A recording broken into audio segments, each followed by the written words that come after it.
In the question we have given xt graph, and with the help of that we have to find here average velocity and instantaneous velocity. कैसे निकालेंगे? Average velocity find करने के लिए हमें देखना होता है कि टाइम इंटरवल कहाँ से कहाँ तक है. It is from 0 to 10, and at 0 firstly we have to find the value of x. At t बराबर 0, x here is 0, so we can say t1 is 0 and x1 also 0. Now at t बराबर 10, at t बराबर 10 value of x, for this we can make a vertical line over here, and a corresponding horizontal line here is 100. So at t बराबर 10 we can say the value of x here is 100. Now we have to apply the formula for average velocity, which is given by x2 minus x1 and then divided by t2 minus t1. Right, value put कर लीजिए 100 minus 0 and then divide by 10 minus 0. Answer आएगा 10 metre per second. ये तो आसान था. No instantaneous velocity निकालना है हमें दूसरे पार्ट में. ये क्या होता है? ये निकालने के लिए हमें देखना होता है इंस्टेंट या moment of the time where we need to calculate the instantaneous value. We have to find instantaneous velocity at instant t बराबर 2, at instant t बराबर 5, at instant t बराबर 8 and at 12. किसी भी इंस्टेंट पर instantaneous velocity निकालने के लिए हमें उस ग्राफ में उस इंस्टेंट पर टेंजेंट लाइन ड्रॉ करनी होती है. For example, if we want to calculate instantaneous velocity at t बराबर 2, तो t बराबर 2 पर हमें एक वर्टिकल लाइन ड्रॉ करनी होगी, और जहाँ पर ग्राफ में पॉइंट मिला है वहाँ पे हमें एक टेंजेंट लाइन ड्रॉ करनी होगी लाइक दिस. ये टेंजेंट लाइन गिवन ग्राफ को ही रिप्रेजेंट कर रही है, जिसका स्लोप निकालने के लिए हमें between a and b horizontal and vertical line सब ड्रॉ करके एक राइट एंगल ट्राइंगल बनाना होगा.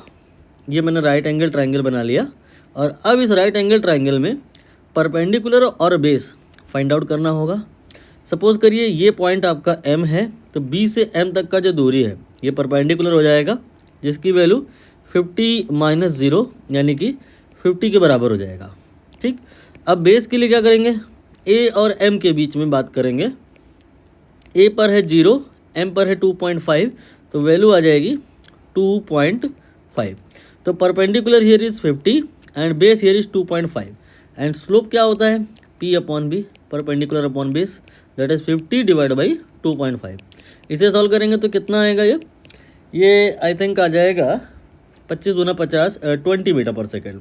तो इंस्टेंटेनियस वेलोसिटी एट t बराबर 2 ये तो आ गई है, that is 20 metre per second.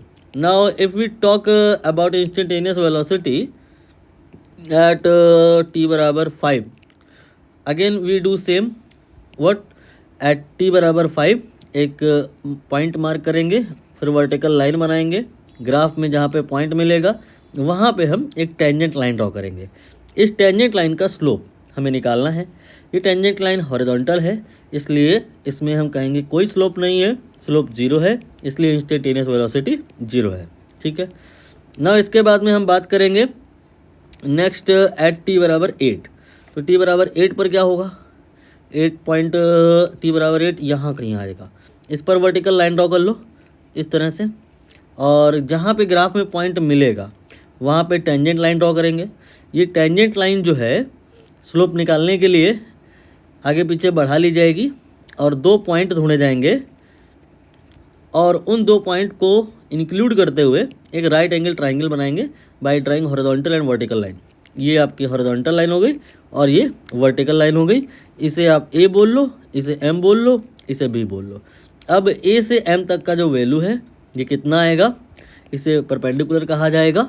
ये आएगा 100 माइनस 50. a के सामने 100, देन m के सामने 50, तो 100 माइनस 50 विल बी 50.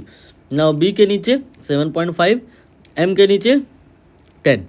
तो ये जो बी m का वैल्यू है इसे बेस कहा जाएगा, और जो बेस का वैल्यू होगा ये होगा 10 में से 7.5 घटाना पड़ेगा, तो ये आएगा 2.5।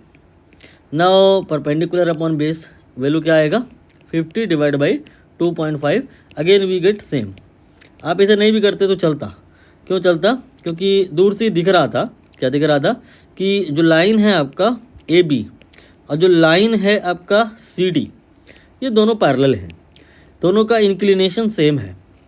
इसी वजह से दोनों का एंगल सेम होने की वजह से जो स्लोप आएगा वो इक्वल आएगा। Instantaneous velocity at 2 and at 8 will be same. Now if we talk about instantaneous velocity at 12, we find t बराबर 12।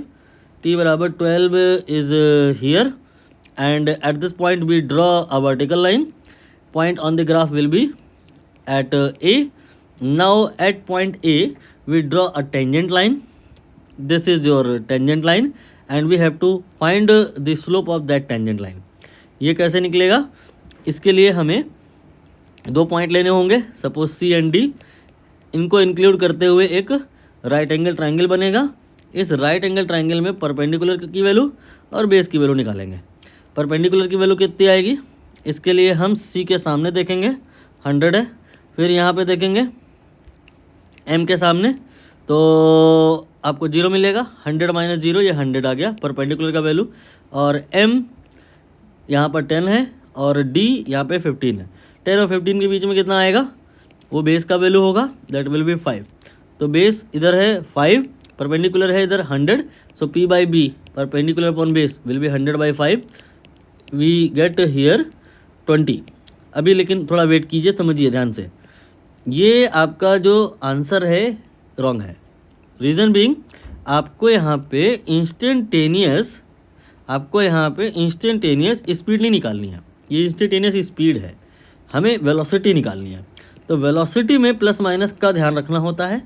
तो ये जो स्लोप है जो आपका नेगेटिव एक्स एक्सिस से इंक्लाइंड होता है, नेगेटिव होता है, और जो लाइन पॉजिटिव एक्स एक्सिस से इंक्लाइंड होती है वो पॉजिटिव स्लोप की होती है।